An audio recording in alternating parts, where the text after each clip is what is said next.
To start this course, the first thing we have to know, or at least we need to have some basic knowledge on, are the different models of skateboards we're going to be able to find.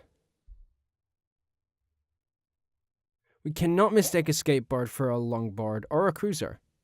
Skateboards are about 32 inches long and 8 inches wide.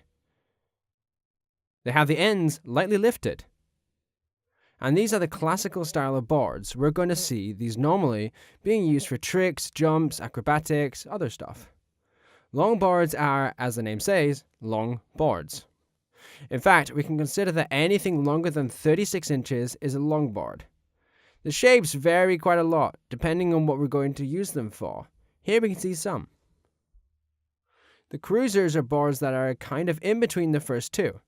The size is about the same as a modern skateboard, but they have multiple shapes.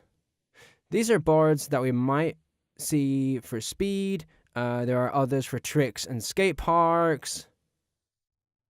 We also have pennies that we can consider to be cruisers that are exclusively for moving around. They are very small models and they're made of plastic. The good thing is that they're really portable.